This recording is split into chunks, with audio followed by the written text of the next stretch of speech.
out to the suburbs, and you tend to have fewer children in a city such as this, tapering off as you would expect as the ages go up.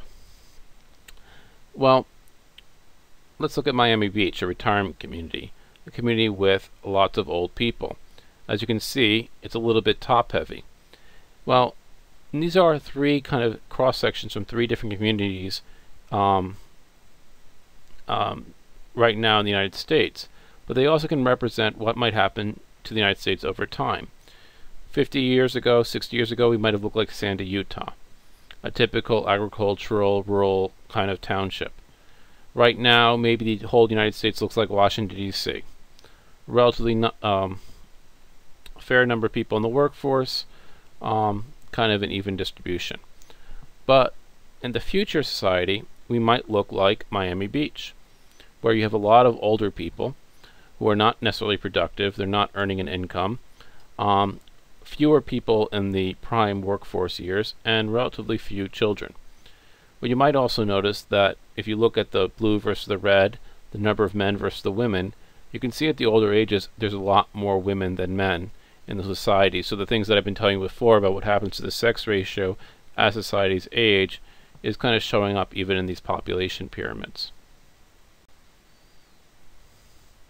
Now, a lot of this has to do with how we look at children, quality versus quantity. So let me just go back to agricultural societies and how they view children. In agricultural societies, children are wealth. Children are people you can put to work and produce more food or do some other thing that might help society bring income in.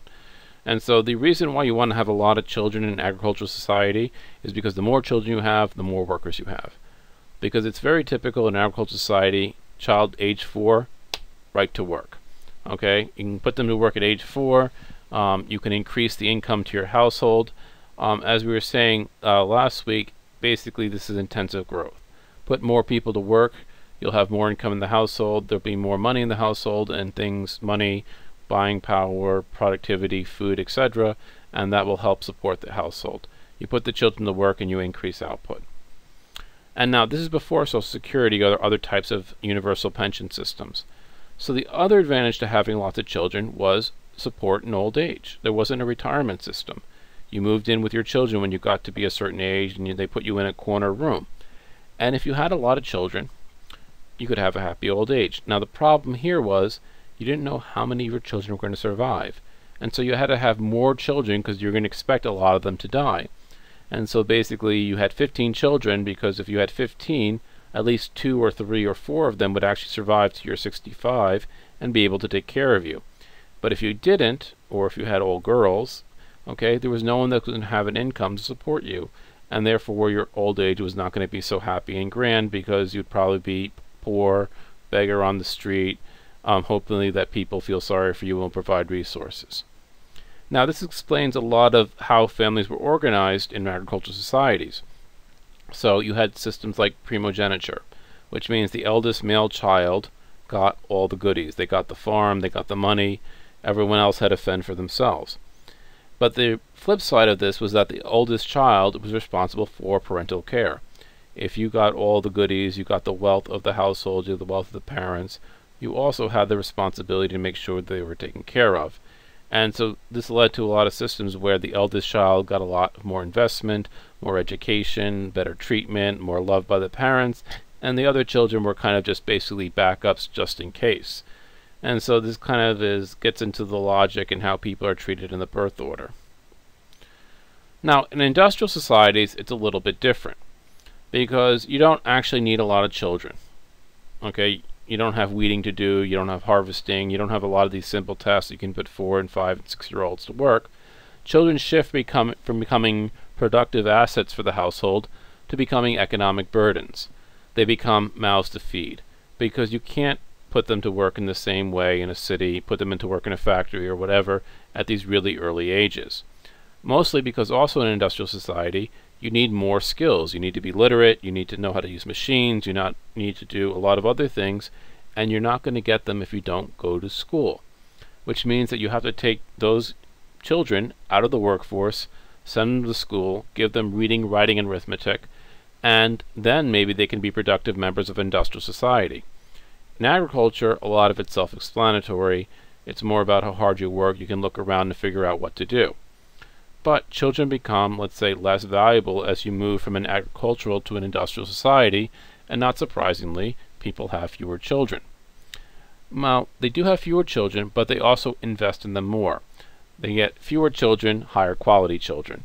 And so parents will save a lot more money and invest in their children's education, and try to pass on a lot of money and concentrate it into a few children, because they know these children are going to survive, and you want to kind of put all your eggs in one basket so they'll have the best chance of being wealthy enough to support you in old age.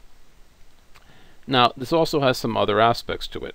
So we have societies today that have fewer, better educated children, and this makes economic sense, right?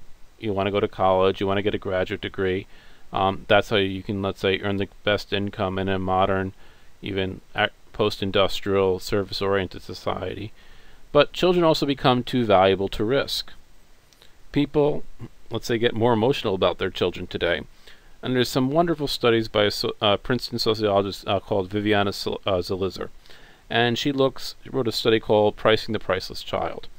And she said 100, 150 years ago, what was a child worth? Well, a child was worth the wages they could earn, right? Because children were productive assets. So what were the parents entitled to? They were entitled to the income that they lost by not having a child who could earn money. But today, we basically think children is priceless. We don't see them as productive assets, we see them as consumption goods. We have children because we want psychic gratification. We want them to love us. We want them to show us affection. We don't ask them to work and be productive. But at the same time, and you know, my father likes to joke about this, but basically he says, I have 5 children. That means I have 4 spares. So if something happens to you, tough luck. I have 4 other children to, you know, to do yard work and things of that sort. But it's also, when you only have 1 or 2 children, the prospect of a child dying in an accident, the prospect of a child having something like Down syndrome or some other type of or spina bifida or cystic fibrosis is a lot more crushing, because you don't have a lot of backups, right? You don't have that one child that you can say, well, you have one child and that child is going to be an invalid or has some major medical problem, and instead of that child supporting you, you're going to end up supporting that child. It also has an effect that in the sense that we have to send our children to go and fight wars. Now, think back in the Civil War. Hundreds of thousands of people die. Battle of Gettysburg, 40,000 people, 40,000, 60,000 casualties in 3 days. Okay? That would be all the people who died in Afghanistan and Iraq times 10 in 3 days, as opposed to 10 years. And you know what? Parents more or less took it in stride. We had children, the children got killed. And in a typical Civil War battlefield, because most of the troops were from the same area, if your regiment got in the wrong place in the battlefield, like you got hit by a cannon or like you got flanked by some rifle fire, everyone, all the boys in that town, a whole generation wiped out like that. This more or less happened in World War I with the English, where you had a whole generation that basically died off fighting in the fields of Flanders. But now that we have fewer children, we're a lot less hesitant to, let's say, send them out and die for the good of their country. And so the fact that 6,000 people died, 6,000 roughly at this point in time have died in Afghanistan and Iraq, Americans in total, we see as a huge human cost. Now, compare that to the 1860s. 6,000 is a small, minor Civil War battlefield who you probably don't know the name of. Things have changed. Now, what's happening is that people are promoting private wealth. If I invest in my children, right, more education, higher quality experience, more toys, things of that sort, I'm promoting my private wealth. That child's going to be able to earn more than they would be if, let's say, I was giving them, having to divide my attention among 5 or 6 or more children. But it's not very good for a country, because a country wants more people so they can tax you and earn money and support the public services. And it's not good for power because you have less people to put into your army. So this, going back to our basic economic concepts, is an element of smart for one, dumb for all. And one famous economic historian who won the Nobel Prize, Douglas North, said one of the key things that modern societies had to solve was that the private interest of having lots of children, historically this agricultural societies, not modern societies, which was good for you because it increased your income of your household, but it was bad for society because it put more pressure on natural resources. And you have the reverse today, where it's very smart for a family to have few children, but very high quality children that you put a big investment into, but it's not good for the country because the country would rather you have a lot of children, and their population was growing, so they could fill their army out and defend themselves from other countries that were having faster population growth in your country and things of that sort. So there's kind of, let's say, a disjuncture or a conflict between the private interest and the public interest when it comes to what is the optimal family size and how much you should invest into your children. Now, I was saying about savings and consumption. Savings are mostly generated by people in the workforce. So roughly from mid-20s until your early 60s, you are a net saver. And you can kind of see this. This data is from 1982 in China, and this kind of fuchsia line here is how much you consume at different ages, and the blue line is how much you produce or earn at different ages, and the difference is the net consumption or net savings of different segments of society by age. Now, when you're in your 20s through your 50s, you're producing a lot, and you're not consuming as much.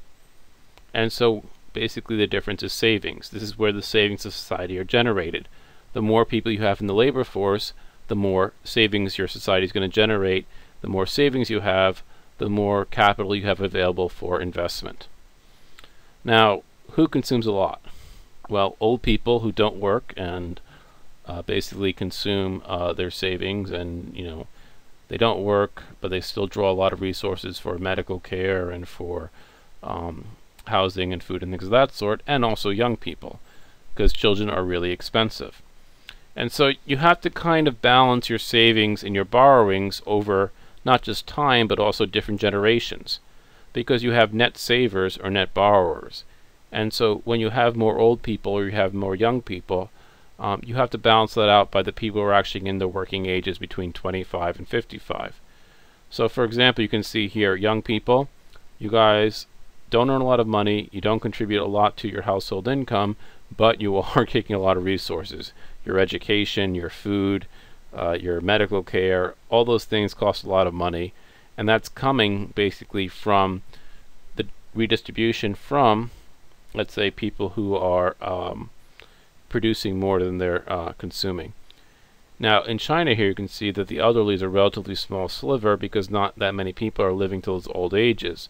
But you can imagine what a problem would be as China ages, where you get a lot more people in this over 60 category who are not productive, who are basically retired, which are drawing off resources but not actually putting resources back into society. And then you might have a much bigger imbalance. Certainly in the United States, where that segment is growing and growing over time with the retirement of the baby boomers, etc., this might be a problem.